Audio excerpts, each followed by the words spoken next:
pongamos de pie. Vamos a orar. Padre, te damos las gracias por concedernos este tiempo. Y Dios, vamos a meditar en tu palabra y rogamos que hables a nuestro corazón. Señor, reconocemos, admitimos que hay muchas cosas, Padre, que atemorizan nuestro corazón, por muy fuertes o valientes que pretendamos ser. Pero te damos las gracias, Señor, porque tú echas fuera todo temor. Y Padre, eres tú nuestra fortaleza. Así que te rogamos que a través de tu palabra hables a nuestro corazón. En el nombre de Cristo Jesús. Amén. Amén. Ahora sí, tome su lugar, mis hermanos, por favor. Sanando nuestros temores.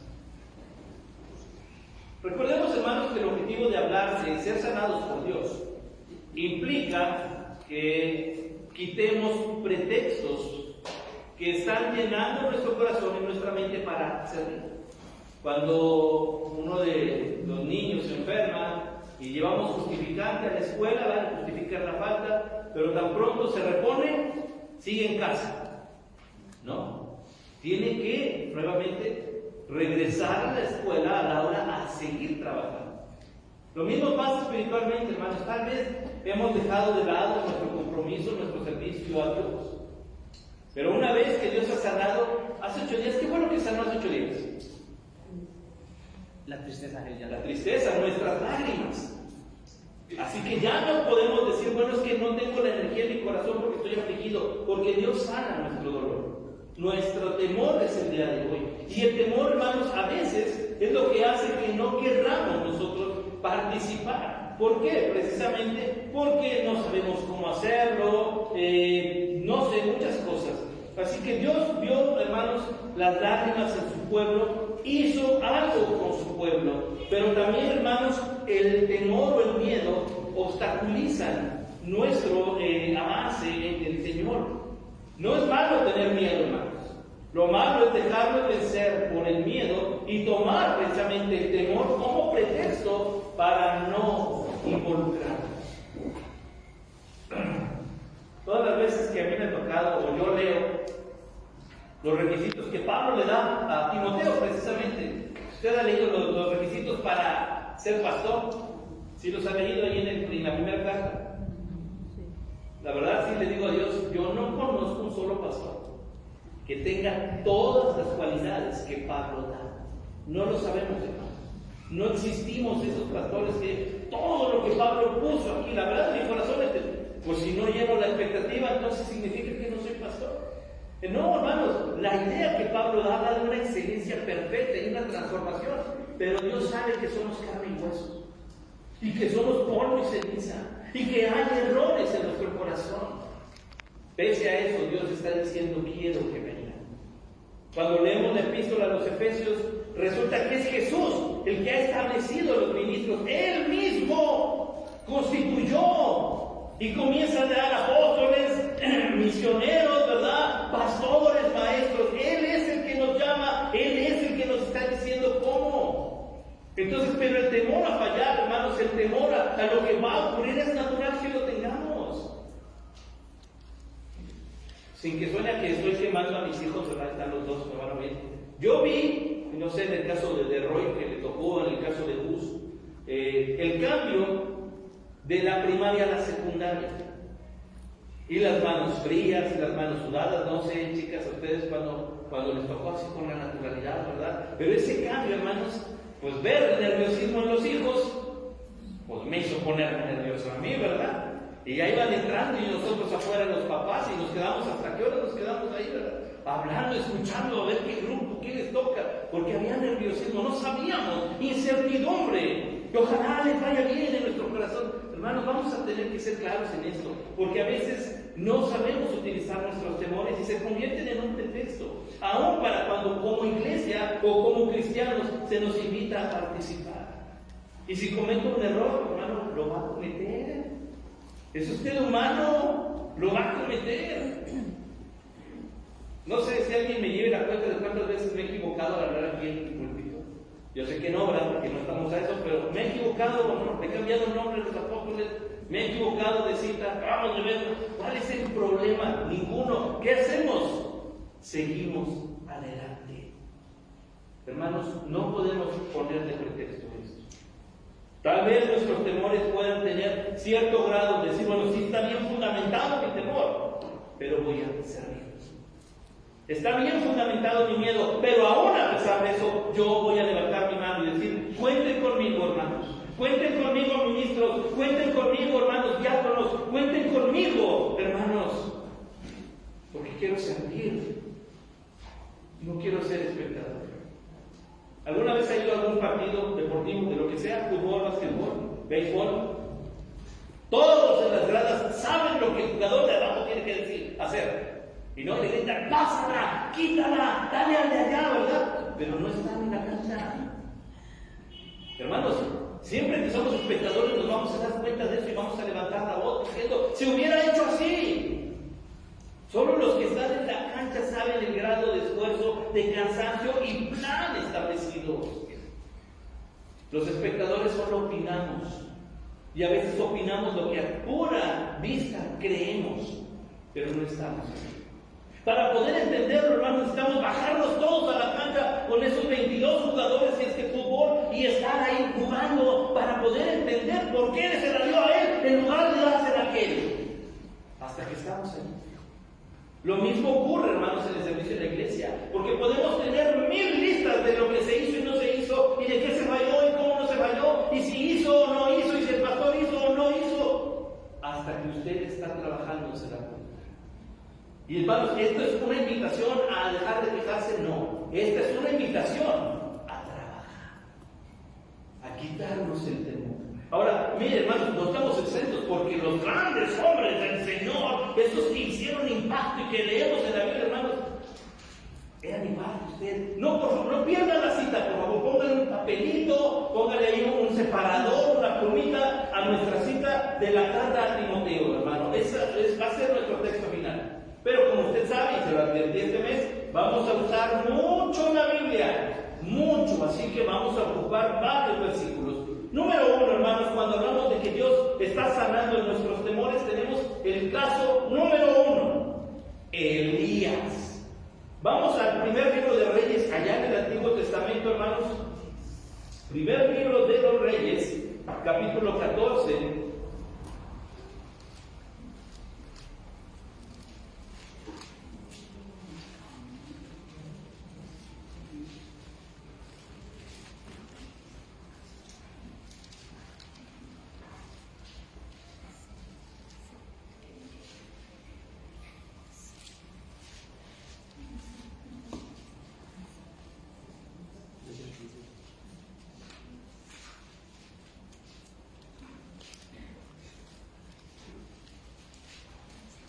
No es 14, sabes que yo me equivoqué en la cita. El 18, y así se las pasé a las manos.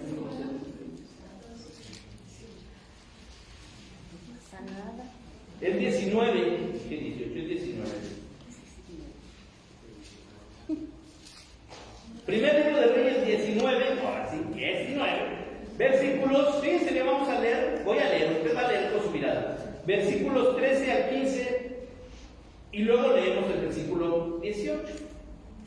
Primer libro de Reyes. Si no pongan así, hermano, y ya nos hacemos la aclaración de que es en el 19. Déjenme corregirle aquí también. Es en el 19. Que luego los números de repente se confunden como por las letras, ¿verdad? Ok.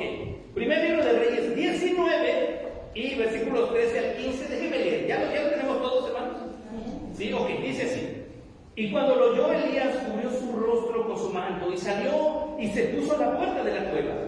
Y aquí vino a él una voz diciendo: ¿qué haces aquí, Elías? Él respondió: he sentido un vivo celo por Jehová, Dios de los ejércitos, porque los hijos de Israel han dejado tu pacto, han derribado tus altares y han matado a espada a tus profetas. Y solo yo he quedado y me buscan para quitarme la vida. Y Jehová le dijo Jehová: ve, vuélvete por tu camino, por el desierto de Damasco, y llegarás y ungirás a Hazael por rey de Siria. Bueno, hasta ahí le vamos a dejar. Versículo 18. Y yo haré que queden en Israel 7,000, cuyas rodillas no se doblaron ante Baal y cuyas bocas no lo besaron. Caso 1, hermanos, Elías. Miedo a la soledad y miedo al peligro. Él tenía miedo en ambas direcciones, a la soledad y al peligro. El caso 1. Tenemos, hermanos, a Elías. Recordemos que hemos hablado acerca del síndrome de Elías, más en esta sección cuando él está yendo a Oreb, precisamente. Ahora, fíjense lo interesante, hermanos. La pregunta es, ¿por qué sale huyendo? Y podemos leer el contexto. Bueno, porque Jezabel, la reina en turno, junto con Acab, dio la orden de matar a todos los profetas de Dios. Pero acababa de pasar algo. Dios había, hermanos, contestado con fuego en el altar de Elías. Dios había mostrado que Él es Dios. Elías, hermanos, era siervo de Dios, así lo pidió. Demuéstrale a la gente que tú eres Dios y que yo soy tu siervo. Recordemos el evento. 2, por lo menos, altares. Uno era Baal. Y Baal era un ídolo de piedra con un rostro horrible, cara de buey, que pedía y exigía que en su culto hubiera depravación sexual. Ese era el culto a Baal, Dios de la fertilidad cananea. Y del otro lado, hermanos, estaba Dios, el Dios de los cielos. Acá había 450 profetas. Aquí solamente estaba Elías. Y entonces Elías les dijo, ustedes hagan primero su sacrificio, pero no le prendan fuego. Recordemos que arriba se ponía un becerro que tenían que prenderle fuego. Dijo Elías, no lo hagan, ustedes no se lo pongan. Su Dios tiene que contestar, el Dios que conteste con fuego lo va a hacer. Y ahí tienen a todos, va gritando, brincando, rompiéndose la piel con dagas, con cuchillos, quitándose la ropa, brincando y haciendo. Eso fue lo que hicieron en el culto a Baal. ¿Y sabe qué? Baal no contestó. Pasó mediodía y Elías les decía, clamen más fuerte. Y nada. Y entonces llegó el turno de Elías. Y Elías, hermanos, no bailó, no brincó, no gritó. Elías oró. Y cuando hace oración solo le dice, Señor, que este pueblo vuelva a ti y que vean que yo soy tu siervo. ¿Y sabe qué pasó? Cayó fuego del cielo al altar que estaba ahí, que había construido Elías. Y entonces dijo, por su pecado, la paga del pecado es muerte, a todos los profetas de Baal hay que decapitarlos, por mentirosos, depravados y todo, órale. Y el pueblo se levantó y lo hizo. Se sube a la punta del Monte Carmelo, ¿verdad? Porque había sequía. Y se puso a orar, para que Dios mandara lluvia nuevamente. Hasta que llegó el punto en que dijo hasta allá a su siervo, hasta allá veo una nube del tamaño de una palma. Y entonces Elías dijo, Dios ya contestó. Y se bajaron y le empezó a llover. Como para decir, Elías, Dios te acaba de contestar. Pero ¿sabe qué había en el corazón de Elías? Miedo. Y sale huyendo a ver. Y entonces cuando llega, hermanos, Dios le empieza a hablar, Elías, ¿qué haces aquí? Este no es tu lugar, no tienes que estar huyendo. Y Elías dice, por lo menos en varias ocasiones esto, he sentido un vivo celo, yo te amo tanto y me enoja que el pueblo no te ame. Porque si entendemos algunos el corazón de Elías, yo quiero servirte y qué molesto es ver que la iglesia no. Quiero servirte, quiero hacer, pero no todos los cristianos tienen el deseo de involucrarse. Súmale a eso, Dios, que Jezabel dijo que a todos los profetas tuyos los mataran. Estoy solo. Y siguió subiendo y subiendo hasta que nuevamente aparece esto y le vuelve a decir él, he sentido un vivo celo, ya verso 14, por Jehová, Dios de los ejércitos, porque los hijos de Israel han dejado tu pacto, han derribado tus altares, mire cómo el pueblo se corrompió, ya no quiere nada con Dios y han matado a tus profetas. Y solo he quedado yo. Pero que no estaba hablando con Dios, porque él se sentía solo en Dios. No acababa Dios de demostrar su poder. ¿Por qué tenía miedo Elías? Hermanos, Elías es igual que usted y que yo. Podemos ver la misericordia de Dios obrando todos los días y aún así somos capaces de irnos en sentido contrario, justificando nuestro corazón en lugar de hacer su voluntad. Y esto es triste. Cuando Dios aparece esta última vez, hermanos, no solamente se escucha su voz. Dice la Biblia, ¿les puede llegar usted a leer este relato? Es impactante. Porque cuando Elías se mete a esta cueva, hermanos, es porque Dios aparece. Pero no se lo imagine usted con viejito, con barba blanca. No se ve una imagen. Dice que de repente empezó a temblar la tierra, pero Dios no estaba en el terreno. Y empezó a soplar un viento que rompía las peñas, pero Dios no estaba en el viento. Y de repente apareció fuego, pero Dios no estaba en el fuego. Y Elías encogido. Entonces oyó un silbo así. Y habla Dios. En esa tranquilidad, después de todo lo que ha ocurrido, Dios nos sigue diciendo: mi presencia te va a traer serenidad. ¿Cuál es tu temor? ¿Cuál es tu temor? ¿Qué es lo que nos ha llevado a decir: yo no puedo comprometerme en la iglesia? ¿Por qué algo está atando mi corazón a paz? ¿Por qué hay algo que... ¿Y qué pasará si? Hermano, Dios le dice esto a Elías. Elías le da su respuesta. Pero en el versículo 15, hermanos, fíjense, porque además del miedo de decir he quedado solo, Elías le suma: me buscan para quitarme la vida. Esa era la perspectiva de Elías.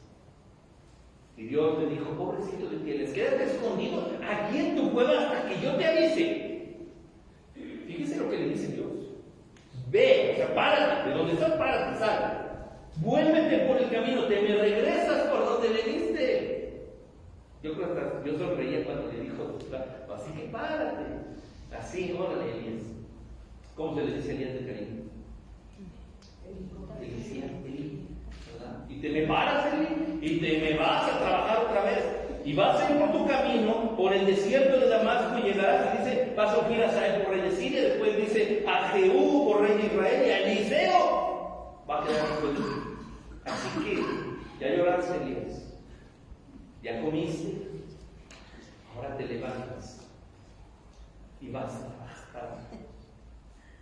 Hermanos, el hecho de venir aquí y cantar himnos como los que acabamos de cantar, a pesar de haber tenido una semana difícil, da paz al corazón.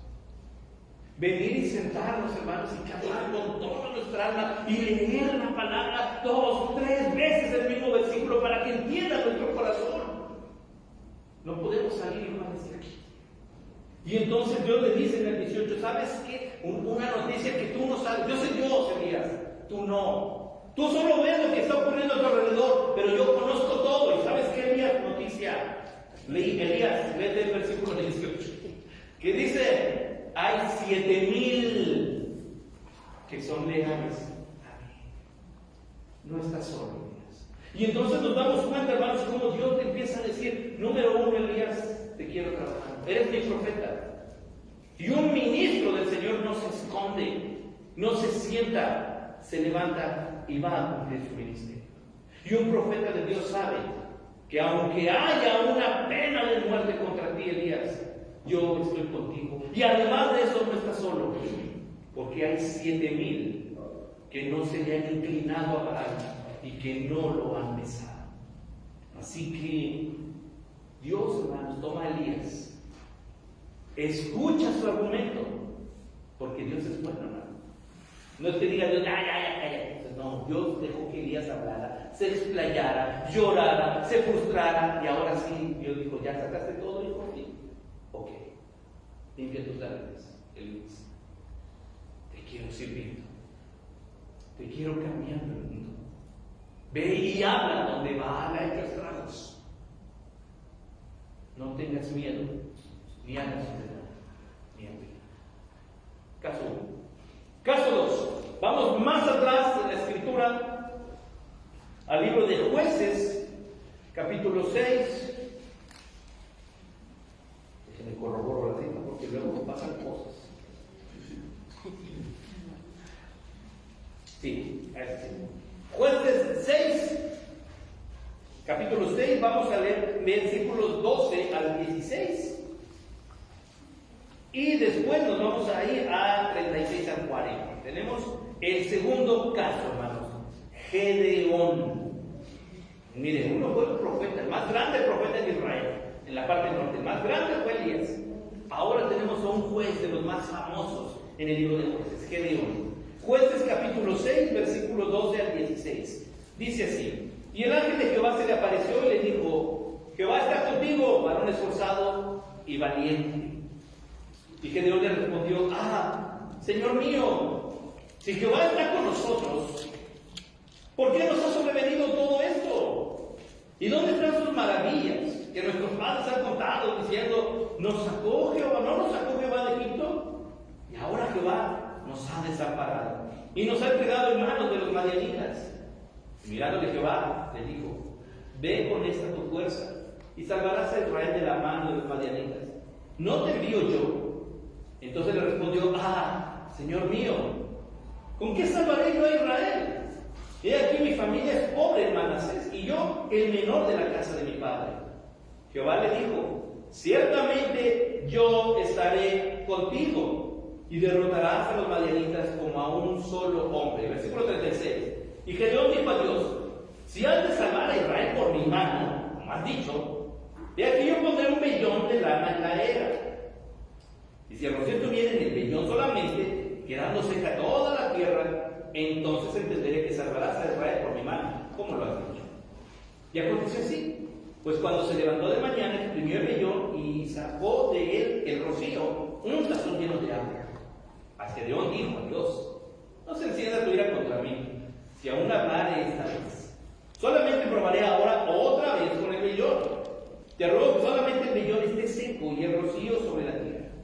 Y aquella noche Dios lo hizo así. Solo el vellón quedó seco y en toda la tierra hubo rocío. Caso 2. Gedeón. Miedo a la comisión divina. Gedeón, hermanos, es uno de los jueces. Si ustedes le dicen: a ver, piensen en un juez, inmediatamente todos nos vamos a Sansón y nos vamos a Gedeón, ¿verdad? La mayoría. Algunos sacan a Débora también. Bueno, si fue juez de Israel también. Ahora, se nos queda impactante, por lo menos Gedeón tiró un altar a Baal. Él, hermanos, fue incluso un gobernante al frente del pueblo. Pero ¿sabe cómo inició? Escondido.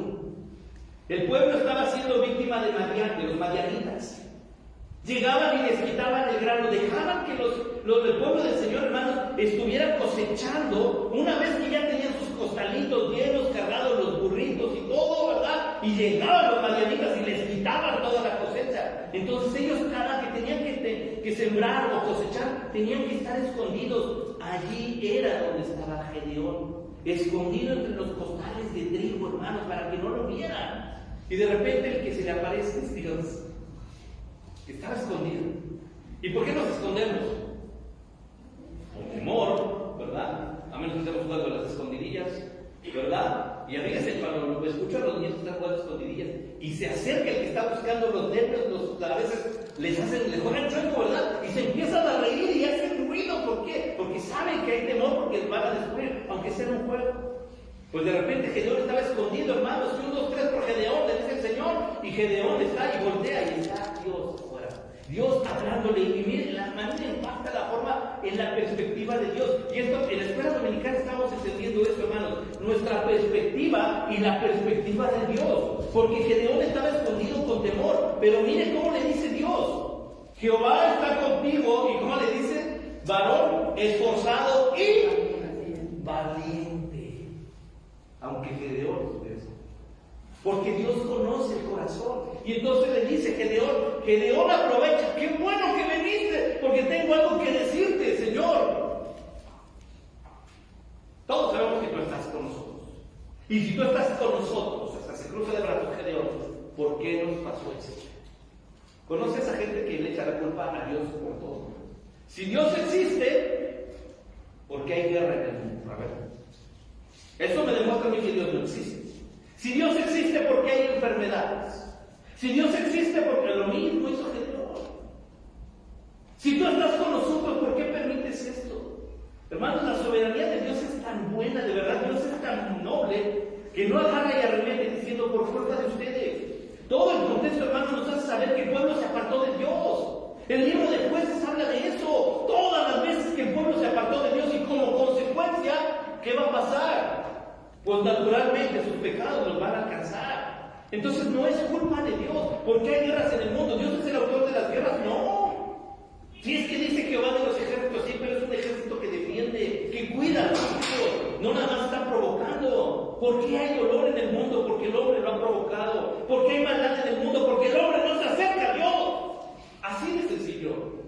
Y entonces el pueblo se había apartado de Dios, pero Gedeón justifica su razón. ¿Por qué nos ha pasado esto? Es más, Dios. Mis abuelos y mis bisabuelos nos dicen, ¿no nos sacó Dios de Egipto? Hasta en forma de pregunta. Entonces, ¿por qué nos pasa esto? Y Dios le dice, bien bonito, Gedeón, ya la solucioné. ¿Cómo? Tú vas a liberarnos. Dios ya había escuchado la oración, pero a veces la respuesta de Dios es la que no nos gusta. Porque ¿qué creen, hermano? Cuando preguntamos, hermanos, ¿quién va a servir el próximo periodo de los ministerios? Y es el silencio. Dios nos dice, yo te escogí a ti para que me sirvas en la iglesia. Aquí es donde la iglesia dice amén. A ver. Dios nos dice hoy, yo te escogí a ti para que me sirvas.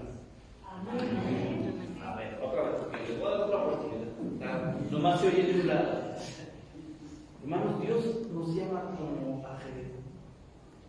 Dios está diciendo lo mismo. Ahora mire, dice, mirándole Jehová le dijo, ve, con esta tu fuerza salvarás a Israel. Dios le está diciendo, yo te he dado la capacidad. ¿De dónde viene tu fuerza, Gedeón? Yo te la estoy dando. Con esta tu fuerza tú lo harás. Y todavía le dice, no te estoy enviando yo. ¿Quién es el Señor? ¿Quién manda? Yo te estoy enviando. Yo te estoy enviando. Después le dijo, el versículo 10 es la clave del éxito, hermano. 16 es la clave. Ya esto es señal de que habrá victoria. ¿Cuál? Ciertamente yo estaré contigo. Señor, pero los madianitas, sí, pero yo estaré contigo. Pero traen armas, sí, pero yo estaré contigo. Así que Dios va quitando los pretextos. Ya el miedo ya no es un pretexto. Entonces, bueno, Gedeón da su currículum, ¿verdad? Yo soy de Manasés y además somos pobres y yo soy el más chico de mis hermanos. Yo te estoy enviando exactamente. ¿Cuál es el problema?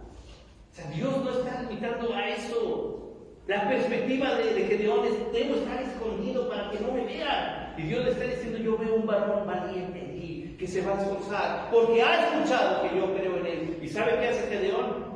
Es bien mañoso. Gedeón dice en el 36, a ver, si tú de veras vas a salvarla, te quiero pedir un favor. O sea, no es que dude de ti, simplemente quiero comprenderlo yo.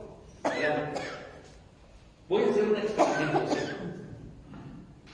Voy a poner un vellón, un mini suéter de lana, voy a ponerlo.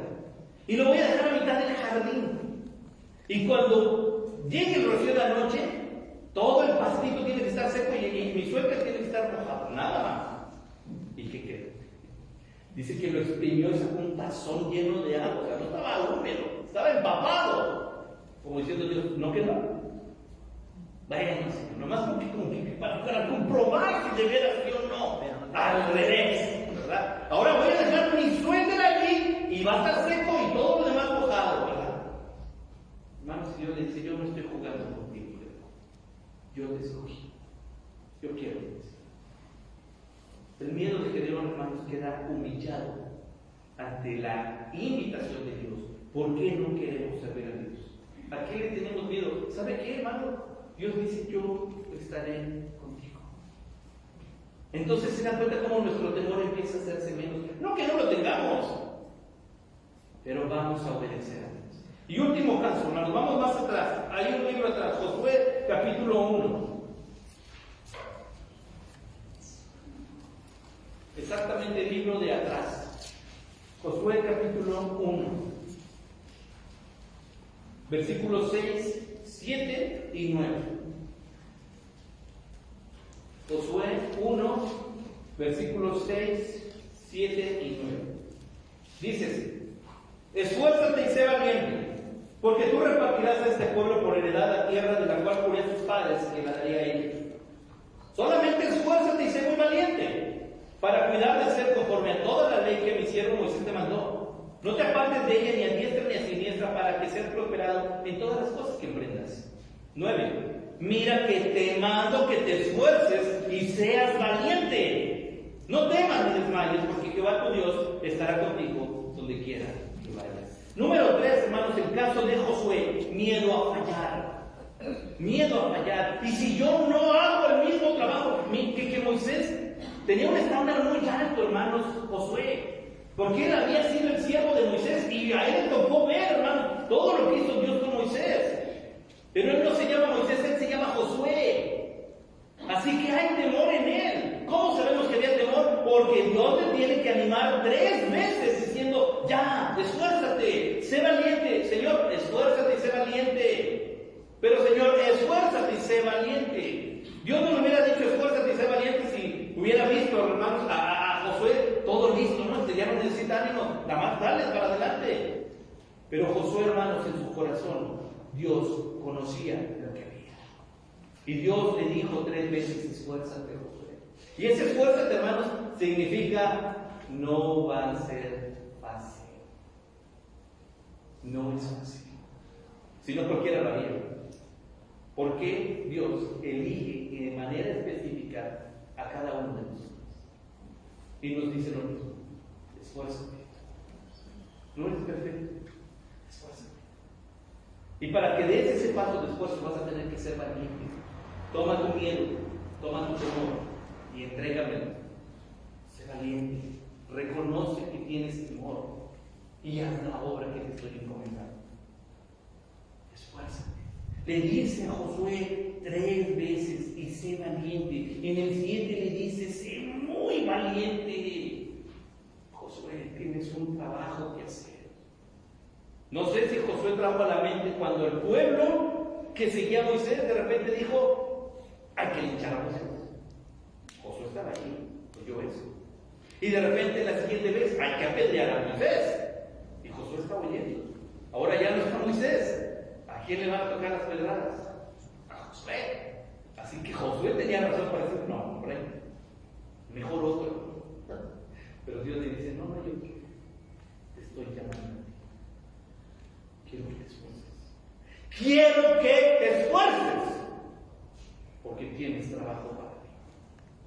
Ahora, pensando en el caso de Elías, en el caso de Gedeón y en el caso de Josué, regresemos a nuestro texto inicial. Segunda a Timoteo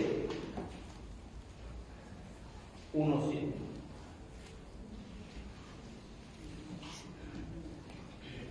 Lo leímos 3 veces, hermanos, y con esta va a ser una 4. Tal vez usted no se llama Elías, ¿verdad? No se llama Gedeón ni se llama Josué. ¿Cómo se llama usted? Ahora, ¿qué es lo que Dios nos pide con respecto a lo que acabamos de aprender? Dios puede sanar nuestro temor. Vamos a leer juntos, hermanos, el versículo 7 del capítulo 1 de la segunda a Timoteo, hermano. Dice así: porque no nos ha dado Dios espíritu de cobardía, sino de poder, de amor y de dominio propio. ¿Cuál es su pretexto? ¿Qué razón le podemos decir a Dios? Yo no puedo trabajar este año. Todo argumento, hermanos, se queda abajo. Si usted y yo hacemos caso de lo que Dios nos dice. Y pregúntense, hermanos, esta de verdad a mí me encantó este. ¿Por qué no todos están trabajando? Yo no quiero ser de esos que se quedan viendo de espectadores gritando, ¡pasa, tira, vete! Para poder tener, hermanos, ese reconocimiento necesitamos estar abajo, en medio de la vida. Dios nos dice a través de estos ejemplos que Él nos está llamando. Y si usted está vivo hoy, hermano, y está en el culto, ¿qué cree que le está diciendo Dios? Yo no te di un espíritu de cobardía. No te di espíritu de temor. Eres mi siervo. ¿Qué vas a hacer? ¿Qué haces aquí, Elías? ¿Le pondremos un vellón a Dios en el jardín, en el patio, para ver si sí? ¿Tendremos temor de lo que hizo nuestros antecesores? Hermanos, Dios no nos compara. Dios nos llama. Y el llamado es hoy. ¿Qué es lo que me está causando temor? ¿Por qué causa mi corazón se compunge hoy. Hay aflicción del futuro, de las enfermedades. A todos nos va a tocar, ¿verdad? Quiera Dios que cuando llegue el momento en que nosotros tengamos que partir, nuestra mano esté agarrada de la mano de Dios. Amén. Para que aún en ese brinco de la muerte caminemos seguros y glorificados. Pero necesitamos ser. Padre, te damos gracias por tu palabra. Gracias, Señor, porque tú eres nuestra fuerza, nuestra porción. Sí hay temor, Señor, porque tenemos que admitirlo. Pero hoy entendemos que por encima de ello, Señor, tú tienes un poder inigualable y nos haces la promesa de estar con nosotros. Tú has sanado nuestras lágrimas, Señor, porque delante de ti podemos llorar y llorar y llorar, Señor, y ser consolados por ti. Pero nos limpiamos las lágrimas y seguimos adelante. Tú has sanado ahora, Señor, nuestros temores. Ya no es momento de estar escondidos, Señor. Ahora, tú nos conoces y aquí estamos. Te serviremos, Señor. Te serviremos. Así que quita todo temor de nuestro corazón, Padre. Y te damos las gracias porque has hablado, Padre, de manera poderosa, directa, a cada uno de nuestros corazones. Ayúdanos a salir transformados y con el llamado de ser valientes, porque tú no nos has dado un espíritu de cobardía. Gracias te damos entonces, Señor, en el nombre de Cristo Jesús. Amén. Amén. Dios les bendiga, hermanos.